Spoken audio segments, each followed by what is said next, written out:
wa anjalna alaina sakinata wal mawaddata warahmah. Asyhadu an la ilaha illallah wahdahu la syarikalah wa asyhadu anna Muhammadan abduhu wa rasuluhu la nabiyya ba'dah. Allahumma sholli ala sayidina habibina wa maulana Muhammad.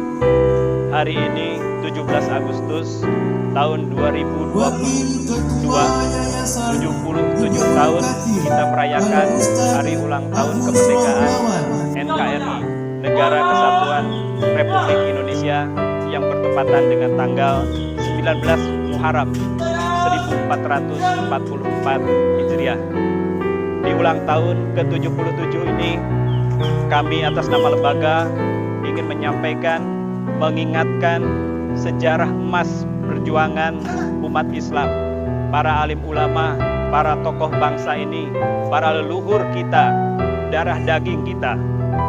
7 hal yang ingin saya ingatkan. Pertama adalah terkait dengan lambang merah putih. Lambang merah putih di beberapa hadis memang sudah disebutkan oleh Rasulullah tentang warna merah dan warna putih ini.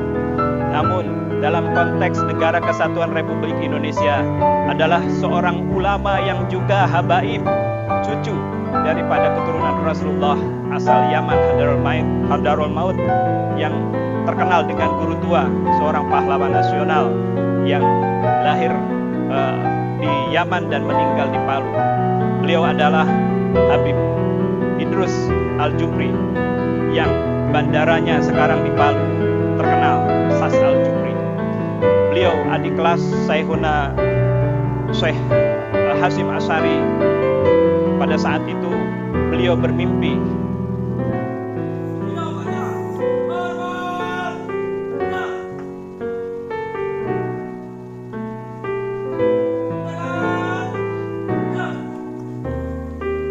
sebagai kecintaannya kepada negara kita. Beliau dipandu bermimpi ketemu Rasulullah dan dipesankan untuk menjadikan lambang merah putih bendera ini menjadi lambang negara kita.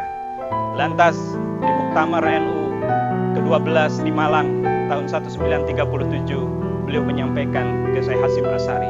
Kemudian Syekh Hasyim Asy'ari menyampaikan hal itu atas usulan Habib Idrus Al-Jufri kepada Insinyur Soekarno selaku presiden, dan diterimalah merah putih bendera Republik Indonesia. Yang kedua, nama Indonesia itu bukan sesuatu hal yang baru. Bahkan para ulama Aceh berkumpul sekitar tahun 1871. Beliau meramal tentang kedaulatan negara kita yang dinamakan Al-Jumhuriyah Al-Indonesia.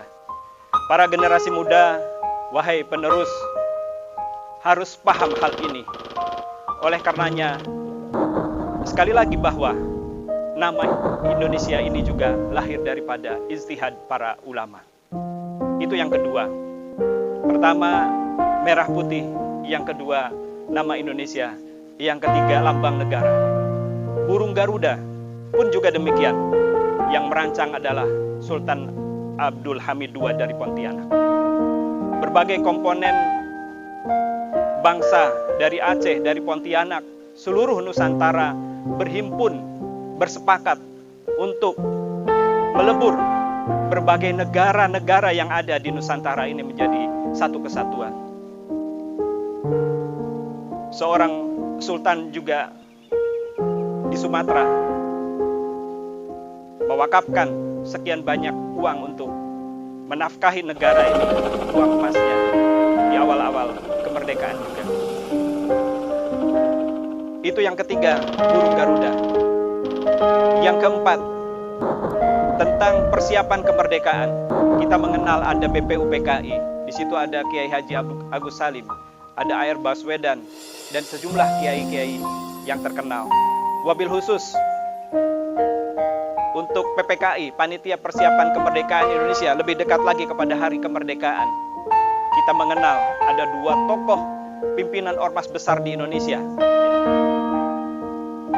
Pimpinan Muhammadiyah, Kasman Singodimejo, pimpinan NU, Ayahanda Kiai Haji Abdul Rahman Wahid, yaitu Kiai Haji Abdul Wahid Hasim, adalah orang yang berada merumuskan kemerdekaan di dalam PPKI.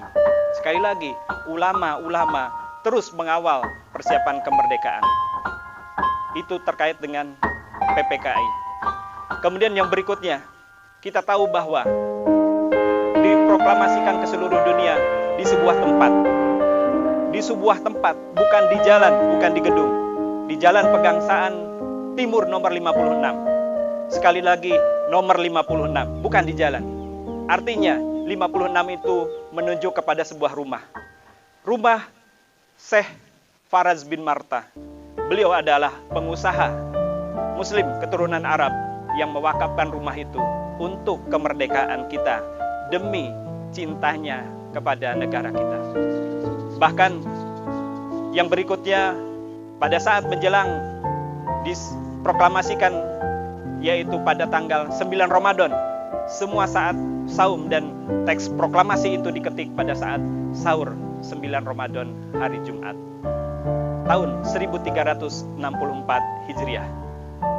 Anak-anakku sekalian, asatidah rahimakumullah, kita semua harus tahu sejarah demi sejarah itu.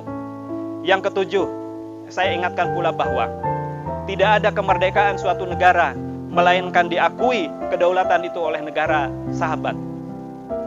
Yang pertama-tama mengakui kemerdekaan Indonesia itu diantaranya adalah Palestina. Lewat mufti saat itu, tahun 45 saat itu, Palestina belum terjajah oleh Israel. Masih merdeka. Mereka adalah negara yang pertama-tama kali mengakui kemerdekaan Indonesia, termasuk Mesir.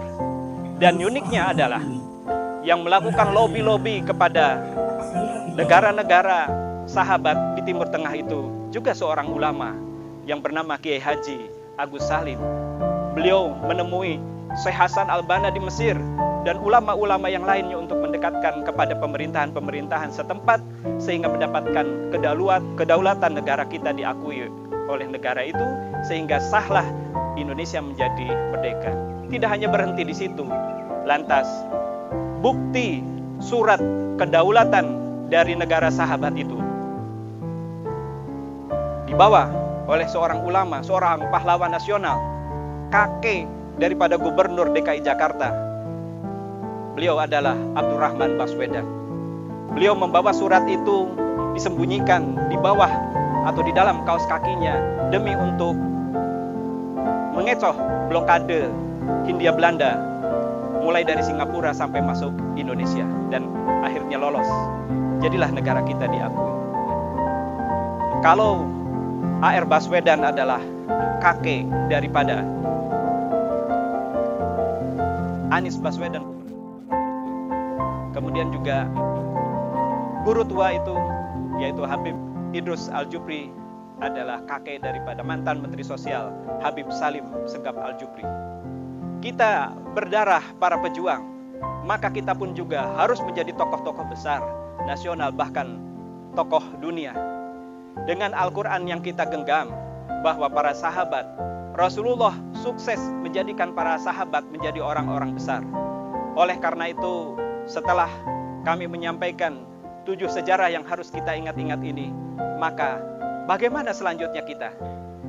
Tidak ada yang kita lakukan selain kita harus mensyukuri kemerdekaan ini atas berkat rahmat Tuhan yang Maha Kuasa, atas berkat rahmat Allah yang Maha Kuasa. Maka kemerdekaan ini dinyatakan kepada dunia sebagaimana di alinea ketiga itu. Kita sekarang mensyukurinya adalah dengan mengisi, meyakinkan kepada diri kita bahwa hidup adalah perjuangan. Waladina jahadu fina lanahdiyannahum subulana wa innallaha lama'al muhsinin. Barang siapa yang mencari, dan adapun orang-orang yang mencari keridhaan Allah, bersungguh-sungguh mencari keridhaan Allah, berjuang bersungguh-sungguh mencari keridhaan Allah, maka Allah akan tunjukkan jalan-jalannya, dan Allah senantiasa bersama orang-orang yang berbuat baik. Itulah yang harus kita lakukan. Sungguh-sungguh dengan Al-Quran, sungguh-sungguh berjuang menjaga kedaulatan NKRI. Terakhir yang ingin saya sampaikan, sebagaimana di lagu-lagu perjuangan, wabil khusus sebuah lagu yang dikarang tahun 1946 saat Indonesia setahun baru merayakan kemerdekaan. Pemerintahan ada di Jogja. Seorang ulama juga pejuang tentara Habib Hussein Mutahar menggubah sebuah lagu yang terkenal 17 Agustus tahun 45. Di situ kita diberikan semangat untuk membela sekali merdeka tetap merdeka. Oleh karenanya kita bagaimana meneropong merdeka yang sesungguhnya? Merdeka yang sesungguhnya adalah kita tidak tergantung kepada selain Allah. Kita hanya mentaati Allah Subhanahu wa taala. Wa may yuti'illaha wa rasulahu faqad faza fawzan 'azima. Barang siapa yang mentaati Allah dan Rasulnya, sungguh dia akan mendapatkan keberuntungan yang sebenar-benarnya, keberuntungan di dunia wal akhirah. Oleh karenanya, kemerdekaan yang kita raih ini, mari kita harus kita syukuri dengan menghantarkan kita menjadi insan kamil, insan yang sempurna, yang mendapatkan kebahagiaan di dunia wal akhirah dengan berpedoman kepada tuntunan Allah dan Rasulnya. Demikian yang bisa kami sampaikan. Semoga kita tetap semangat, sekali merdeka, tetap merdeka. Merdeka! Merdeka! Merdeka! Allahu Akbar! Wallahu muwaffiq ila aqwamit thoriq. Assalamualaikum warahmatullahi wabarakatuh.